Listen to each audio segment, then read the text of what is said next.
evening, I'm Vishwajeet and you are watching United News. The headlines are: a helicopter crash in Pune killing 3 people. It was supposed to bring back NCP President Sunil Tadkare to Mumbai. Delhi police seized cocaine worth 2,000 crore in a major drug bust. This is the largest drug seizure in the national capital. Andhra Pradesh Deputy Chief Minister Pawan Kalyan walked to Tirumala as part of an 11-day penance. This concerns over the alleged adulteration of laddu served at the Tirupati temple. Prashant Kishore launched a new political party ahead of the Bihar elections. He promises to end the liquor ban in the state, focusing on reform and development.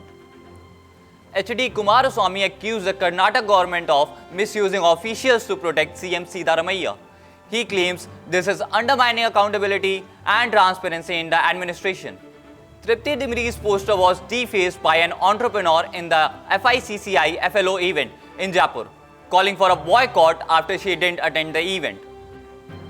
Iran fired a huge number of ballistic missiles at Israel on Tuesday night, marking a big escalation in the region. Let's have a deeper look at the conditions. On October 1, Iran launched an unprecedented attack on Israel, firing 181 ballistic missiles at various targets, including Jerusalem and Tel Aviv, in response to the assassination of key Hezbollah and Hamas leaders. The missile strikes caused widespread alarm, damaging a school, a restaurant, and military installations, while killing 1 Palestinian and injuring others. Israel intercepted many missiles and imposed a media blackout on its losses. Prime Minister Benjamin Netanyahu warned that Iran had made a big mistake and vowed retaliation. The US and Jordanian defenses also responded to the incident.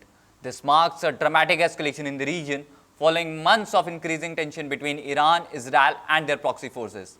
Earlier in April, Iran launched missiles and drones at Israel after a suspected Israeli strike on an Iranian site in Syria. Israel, in turn, has intensified its airstrike against Hezbollah in Lebanon, killing over 1,000 people, displacing around 1 million, and severely damaging Hezbollah's infrastructure. Despite these actions, US officials believe Iran and Hezbollah leaders are trying to avoid a full-scale war. That's all for today. Keep watching United News.